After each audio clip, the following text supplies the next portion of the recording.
Good evening. This is All India Radio. I am Nishit Kumar and with me is Prashant Kumar Sinha with the evening news.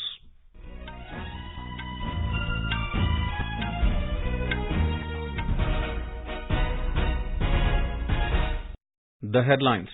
Home Minister Amit Shah says NSG is a world-class trained force to tackle all facets of terrorism. Various developmental projects in Andaman and Nicobar Islands inaugurated by the Home Minister. 1 lakh employees recruited in the last 6 months by top 4 Indian IT companies.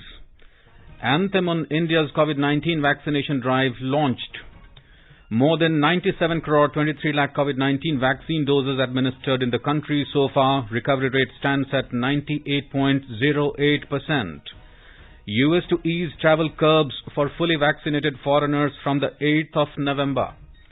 External Affairs Minister Dr. S. Jaishankar to embark on a 5-day visit to Israel tomorrow.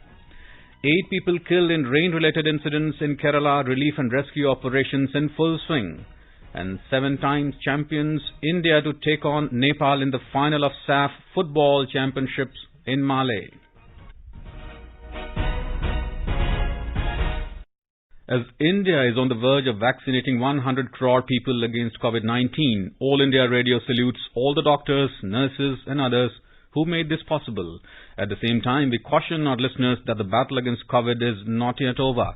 We appeal to our listeners to get fully vaccinated at the earliest and also help others get vaccinated. During the festival season, please follow these 3 simple steps. Wear a face mask, maintain 2 gaz ki duri for social distancing, and focus on hand and face hygiene. For any COVID-related information and guidance, contact national helpline numbers 011 2397 8046 and 1075. And now the news in detail.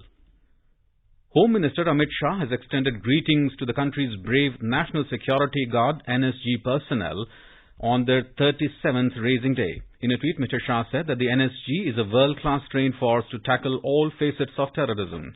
He said this formidable force has left no stone unturned to live up to its motto of Sarvottam Suraksha, and India is proud of the NSG.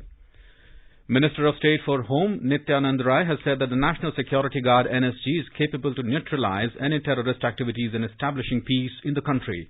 Speaking on the occasion of 37th Raising Day of the NSG at Manesar in Haryana, Mr. Rai said the nature of challenges has changed and the security forces have to be prepared for incidents like drone strike and lone wolf attacks. He said NSG has increased its efficiency and its capability time to time and is always ready to face the challenges. आज देश को गर्व है कि उसी प्रकार से NSG अपनी दक्षता और अपनी क्षमता को बढ़ाया है और इस पर निश्चित रूप से आज विश्वास भी बढ़ा है कि हम देश में शांति स्थापित करने में सक्षम भी है और आतंकी गतिविधियों को रोकने में भी एनएसजी सक्षम है। आज हमारे सामने चुनौतियों का स्वरूप बदल गया है। अगर हम इन चुनौतियों का सामना करने के लिए तैयार हैं, तभी हम सुरक्षित भी रह सकते हैं। Union Home Minister Amit Shah urged the youth of the country to visit the cellular jail in Andaman, also known as Kala Pani, to realize the sacrifices made by our freedom fighters to make India free from British rule and to get inspired by the resolve of the martyrs. Cellular Jail, मैं तो जब भी वहां जाता हूं मेरे रोंगटे खड़े हो जाते। इन लोगों को जब इतनी यातनाएं दी होगी, क्या सोचकर सहन करे हो। कई ऐसे लोग थे जो जमींदार कुटुंबों से आते थे। बंगाल का सूची मैंने देखा, कई जमींदारों का नाम, कोई बहुत बड़े स्कॉलर्स का नाम अंदर था। कई बड़े धनपतियों के बेटे यहाँ जेल में रहे, कोल्ड में बेल की जगह बंद कर तेल निकालने का काम किया, कोड़े खाए, पारावार यातनाएं सहन करी और सामने घनघोर अंधेरा था। एक ऐसी सत्ता के सामने वो लड़ रहे थे जिसका सूरज कभी डूबता नहीं। Mr. Shah said this while inaugurating various developmental projects today at Port Blair in Andaman and Nicobar Islands. He assured that a grand memorial for Netaji Subhash Chandra Bose will be built in Andaman. Mr. Shah said that Prime Minister Narendra Modi had earlier declared to celebrate Netaji's birthday on the 23rd of January as Parakram Divas across the country. The minister said that he felt excited after landing at this historical island where Netaji Subhash Chandra Bose stayed for 2 nights. He said it is a place where Netaji hoisted the tricolour for the first time in 1943 and made this land free from British rule prior to India's independence. He said the government wants to light up the sense of nationalism in children and youth through Azadi Ka Amrit Mahotsav so that they can be inspired to make a new and great India and fulfill Prime Minister Modi's dream. हम आजादी के अमृत महोत्सव को देश भर में मनाने का काम कर रहे हैं और आजादी के अमृत महोत्सव के माध्यम से बच्चों और युवाओं में देशभक्ति की भावना जगाना चाहते हैं और देशभक्ति की भावना के आधार पर ही वो नए भारत के निर्माण में लगे, महान भारत के निर्माण में लगे और मोदी जी ने जो स्वप्न दिखा है कि हमारा भारत पूरी दुनिया में महान भारत बनकर अपना उचित स्थान प्राप्त करे, उस दिशा में हमारी नई पीढ़ी आगे बढ़े. The Home Minister virtually inaugurated the Humphrey Strait Creek Bridge from Netaji Subhash Chandra Bose Island at Port Blair. The bridge has been named Azad Hind Fauj Setu. It is the longest bridge in the Andaman and Nicobar Islands at 1.18 kilometers in length. The Home Minister also inaugurated 49 health and wellness centers in the islands by upgrading the existing health centers. Mr. Shah also inaugurated and laid foundation stones of 14 health and developmental projects, including Cath Lab at GB Pant Hospital and 50-bedded integrated Ayush Hospital in Port Blair. This modern Cath Lab will provide treatment facilities like angiography, angioplasty and pacemaker transplants to heart patients at Andaman and Nicobar Islands. The Home Minister also inaugurated a 42 KLD slug treatment plant in Port Blair along with Energy Management Centre. The name of historical place Mount Harriet near Port Blair has been changed to Mount Manipur in honour of the royal family members who were kept at this place after the Anglo-Manipur War in 1891. The minister stated that the government is committed for the holistic development of Andaman and Nicobar Islands. He also laid foundation stone for integrated command and control centre in Port Blair under Smart City Mission, which will be built at a cost of 197 crore rupees. Mr. Shah also laid the foundation stone for building 555 houses under PM Awas Yojana, which is being executed at a cost of 148 crore rupees. Over 1 lakh employees have been recruited by India's 4 biggest IT firms, TCS, Infosys, Wipro and HCL in the first 6 months of the fiscal year. That's 13 times more than in the corresponding period of the previous year after the pandemic had struck. And it's almost twice that in the corresponding period of the pre-pandemic year 2019-20. It clearly indicated that the demand for talents has picked up in the IT sector. TCS, which has 5.2 lakh employees, led the hiring momentum. The company said it plans to make offers to 75,000 freshers this year, a record for the company. In an interview to a newspaper, TCS CEO Rajesh Gopinathan had said that the conviction of technology and the momentum in this is increasing. He pointed out how the cloud-based transformation represents an architecture change in the IT. On the hiring momentum, Gopinathan said that the last time TCS saw this was in 2011-12, coming out of the financial crisis. Meanwhile, Infosys has increased its fresher hiring target for this year to 45,000 from 35,000 that it had planned 3 months ago. Wipro CEO Thierry Delaporte said that the demand environment is very strong and the pipeline, which is the highest in recent quarters, is a reflection of that.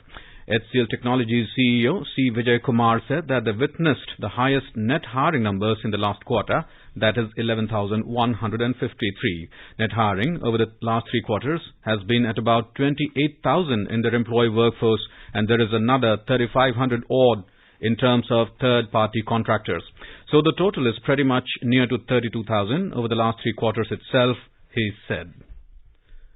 Petroleum Minister Hardeep Singh Puri and Health Minister Mansukh Mandavia today launched the anthem on India's COVID-19 vaccination. The song has been sung by eminent singer, Padma Shri awardee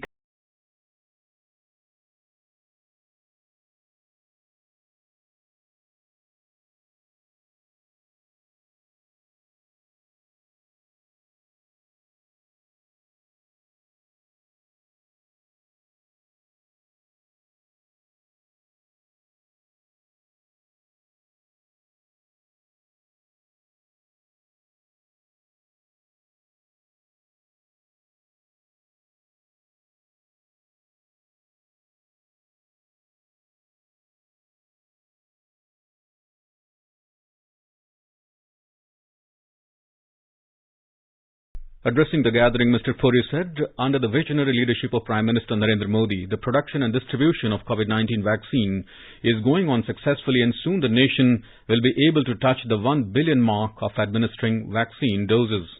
प्रधानमंत्री जी के नेतृत्व में कुछ ही रोज में हम 1 billion 100 crore vaccine doses का target हम कर लेंगे and the journey is still on.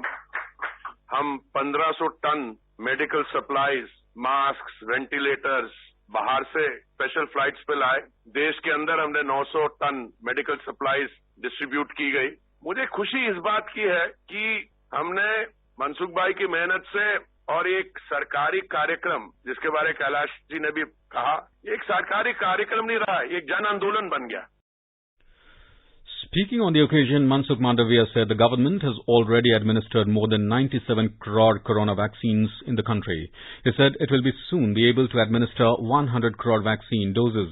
Dr. Mandavia said transporting the vaccine from one place to another was also a big challenge, and this was made possible by everyone's efforts. ये आज 97 करोड़ टीका लग गया, इस सामूहिक प्रयास का परिणाम है। ये छोटी बात नहीं है, क्योंकि वैक्सीन मैन्युफैक्चरिंग करने के बाद वो लगाने के लिए बहुत बड़ी लॉजिस्टिक चैनल होती है। ये चैलेंज पार करके एक दिन जब 17 सितंबर 2.5 करोड़ डोज एक दिन में एडमिनिस्टर करना एक इंडिया के लिए बहुत बड़ी उपलब्धि थी। उसके बाद आने वाले वीक में हम 1000 मिलियन डोज यानी कि 100 करोड़ डोज लगाने में हम सक्सेस रहेंगे। More than 97 crore 23 lakh COVID-19 vaccination doses have been administered in the country so far under the nationwide vaccination drive. The Health Ministry said over 8 lakh 36,000 doses were administered yesterday. The Union Health Ministry in a statement said 15,981 new cases were reported in the country in the past 24 hours. India's active caseload stands at 2 lakh 1,632. The ministry said the recovery rate is currently at 98.08%, which is the highest since March of last year. You are listening to the evening news on All India Radio. A reminder of the headlines before we move on. Home Minister Amit Shah says NSG is a world-class trained force to tackle all facets of terrorism. Various developmental projects in Andaman and Nicobar Islands inaugurated by Home Minister. 1 lakh employees recruited in the last 6 months by top 4 Indian IT companies. Anthem on India's COVID-19 vaccination drive launched. More than 97 crore 23 lakh COVID-19 vaccine doses administered in the country so far. Recovery rate stands at 98.08%. US to ease travel curbs for fully vaccinated foreigners from 8th of November. External Affairs Minister Dr. S. Jaishankar to embark on a 5-day visit to Israel tomorrow. 8 people killed in rain-related incidents in Kerala. Relief and rescue operations in full swing. And 7-time champions India take on Nepal in final of SAFF Football Championships in Mali. For quick news updates round the clock, follow us on our Twitter handle at AIR News Alerts.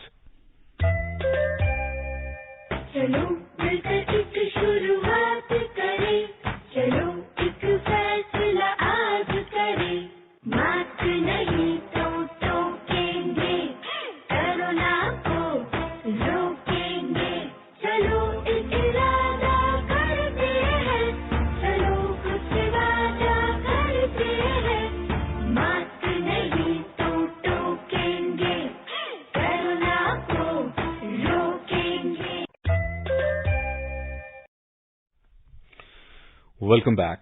You are listening to the evening news on All India Radio. The US will lift travel restrictions from the 8th of November for foreign nationals who have been fully vaccinated, White House announced last night.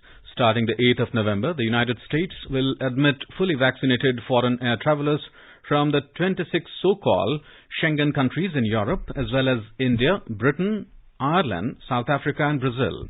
U.S. health authorities have said that all vaccines approved by the Food and Drug Administration and the World Health Organization would be accepted for entry by air. The government has allowed foreign tourists on chartered flights to enter the country.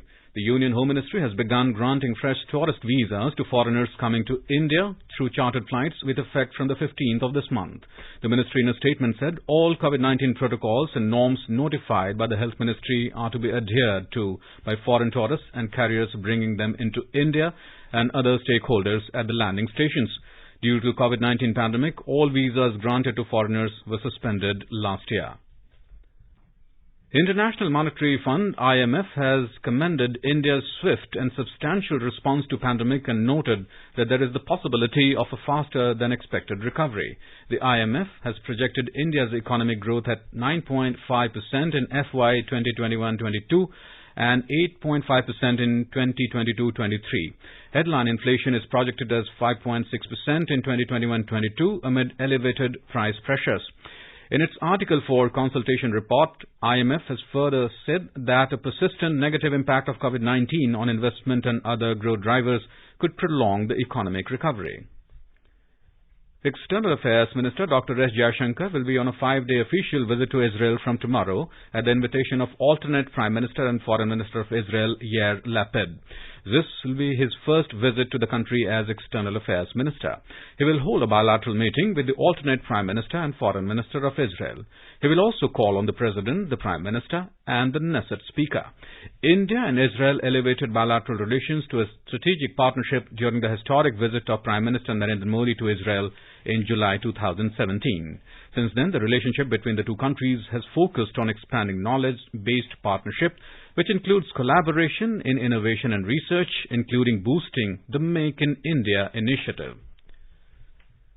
2 army soldiers, including a JCO, were martyred during search operations by the army along with J&K police in Narkhas forest in Mendhar subdivision of Poonch district in the Union territory of Jammu and Kashmir today. Both the martyred soldiers were part of search operations launched by the security forces to flush out terrorists hiding in the forested area of Narkhas in Bhattadhuria area along the Jammu-Poonch National Highway.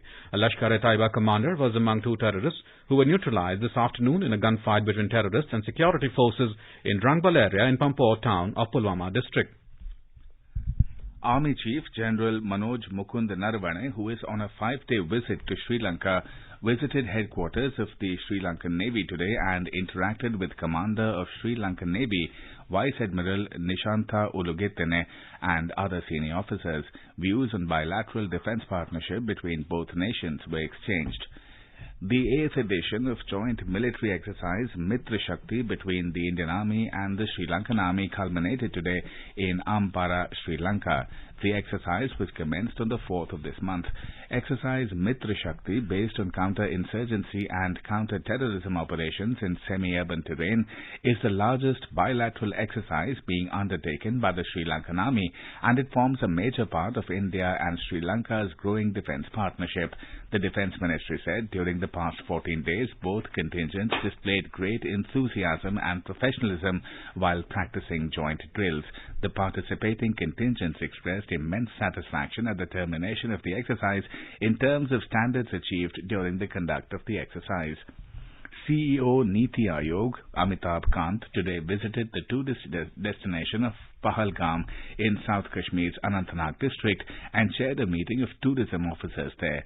Mr. Amitabh Kant, while interacting with officers of the Tourism Department of Jammu and Kashmir, said that for promotion of tourism in the Union Territory, the department should invite the film industry for shooting in picturesque locations, maximize usage of social media for publicity, focus on high-value tourism, and invite tourism experts to share their experiences.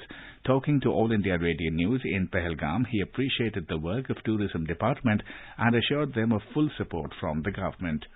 तो यहाँ का नज़ारा है, जो यहाँ के hills हैं, mountains हैं, लीडर नदी है, वो इंडिया में और कहीं नहीं है। और इसलिए मुझे लगता है कि ये वर्ल्ड का नंबर 1 डेस्टिनेशन बनाया जा सकता है और हम इसमें पूरी मदद करेंगे भारत सरकार से, नीति आयोग से। और मुझे इस बार बड़ी खुशी लगी क्योंकि ये बड़ा साफ सुथरा लग रहा है, सब नए डेस्टिनेशन, नए होटल्स आए हैं, तो हाई वैल्यू टूरिज्म यहाँ बढ़ेगा। Heavy rains lashed Kerala today and 8 deaths were reported so far in various rain-related incidents in the state. Our Thiruvananthapuram correspondent reports that relief and rescue operations are in full swing. Heavy downpours triggered a major landslide in Plapalli in Kootikal in Kottayam district today, in which 6 people lost their life and 4 persons went missing. The landslide left the area completely cut off from the rest of the region, hampering the rescue efforts. In another incident, 2 persons lost their life as their car was swept away in flash floods near Todupuzha in Idukki district. Search operations for those missing still continues. As heavy rain continues, Kottayam, Idukki and Pathanamthitta districts are the worst hit. A red alert is issued in 6 districts. Control rooms are opened in all districts. Chief Minister Pinarayi Vijayan said that the people from high-risk areas will be rehabilitated with immediate effect. In case of any emergency, public can seek help from the emergency helpline number 112. The armed forces have deployed their assets for relief and rescue operations. 6 teams of NDRF have already been deployed. 3 more teams are expected to reach the state soon. Meanwhile, due to intense showers, reopening of various higher education institutions in the state has been postponed. Chief Minister Pinarayi Vijayan informed that the institutions are likely to open on 20th of this month. Sabarimala pilgrimage has also been suspended for the time being. Chief Minister has requested the general public to be on high alert. The next 24 hours is extremely crucial for the state. Mayusha for AR News from Thiruvananthapuram. Former Prime Minister Dr. Manmohan Singh has been diagnosed with dengue at the All India Institute of Medical Sciences, New Delhi. AIIMS officials said his health condition is gradually improving. Dr. Singh was admitted to the hospital 3 days back after he complained of fever and weakness. Prime Minister Narendra Modi will share his thoughts with the people in the country and abroad in the Mann Ki Baat program on All India Radio on the 24th of this month. It will be the 82nd episode of the monthly radio program. The Prime Minister has invited people to share their ideas for this month's episode. People can share their views in the Namo app or MyGov open forum. As our nation celebrates the 75th year of independence, a series of events are being organized by the government as part of Azadi Ka Amrit Mahotsav. Let's listen to our special program Azadi Ka Safar, highlighting the importance of the day during the freedom struggle. आजादी का Amrit Mahotsav.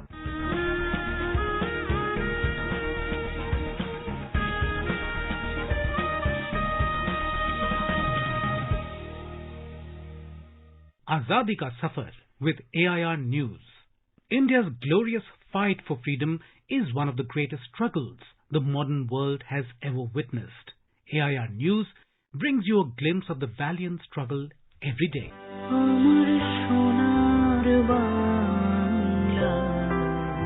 In today's episode, we remember the forceful divide and rule decision of the British Crown to disturb the nationalist Hindu-Muslim unity against their imperialistic forces and divide Bengal on communal lines into eastern and western areas. People rose together against this decision as Rabindranath Tagore's Amar Shonar Bangla took on a new meaning. Amar Shonar Bangla, Ami Tomaye Bhalobashi, Chirodin Tomar Akash, Tomar Batash, Amar Prani Bajaye Bashi. Since 1765, Bengal, Bihar and Odisha were a single province in British India. But Viceroy of India, Lord Curzon, the architect of the partition, planned to split Odisha and Bihar and join 15 eastern districts of Bengal with Assam, making the eastern province with its centre at Dhaka. He thought that splitting Bengal would weaken and divide the nationalist movement. After Curzon announced the partition on 19th July 1905, there was widespread political unrest in the province as most people in Bengal saw through the nefarious plan of British and took this partition as an insult to their motherland.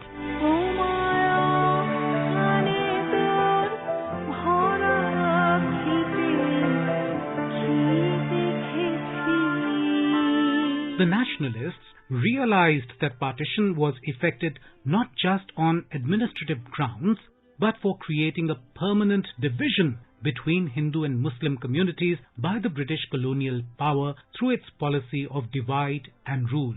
In the western region, resistance to the partition was explosive and all-pervasive. This involved non-violent and violent protests, boycotts, and even an assassination attempt on the governor of the new province of West Bengal. Surendranath Banerjee was one of the most important public leaders who protested against the partition of the Bengal province. He was at the forefront of the movement and organized protests, petitions, and rallied extensive public support across Bengal and India. The protest got momentum under the leadership of one of India's greatest poet, Rabindranath Tagore, who declared the day of the partition to be a day of national mourning. No food was cooked in Bengali homes that day. To strengthen the bond between Bengali Hindus and Muslims, Tagore appealed to Hindus and Muslims to tie Rakhis to one another, creating a lifelong bond of protection that no one could break. বাংলার মাটি বাংলার জল বাংলার বায়ু বাংলার ফল পূর্ণ হোক। The agitation against the partition of Bengal gave birth to Swadeshi and boycott of British products movement, which marked one of the turning points in the history of Indian nationalism. The twin weapons of Swadeshi and boycott, adopted by the Bengalis, became a slogan for all Indian nationalists, and they formed the basis of Mahatma Gandhi's non-cooperation, satyagraha and khadi movements. Following the massive protests against partition, Bengal was reunited in 1911 by Viceroy Lord Hardinge. On 16th October, we are also observing the death anniversary of freedom fighter and politician Ganesh Ghosh. Born on 22nd of June 1900 at Binodpur village in Jessore district of Bengal province, Ghosh was arrested by British authorities in the Maniktala bomb case and was imprisoned for 4 years in 1924. After his release, he joined the Chittagong Jugantar Party and participated in the Chittagong Arsenal raid along with Surya Sen and other revolutionaries on 18th April 1930. Ghosh was later arrested in Chandan Nagar and in 1932 was sentenced for life and deported to the cellular jail in Andaman. In 1946, he was released, and after independence, he became a leader of the Communist Party of India. Ganesh Ghosh died on 16th October 1994 at the age of 94. We salute the spirit and love for nation of this great freedom fighter. That brings us to the end of this episode of Azadi Ka Safar with AIR News. See you in the next episode tomorrow.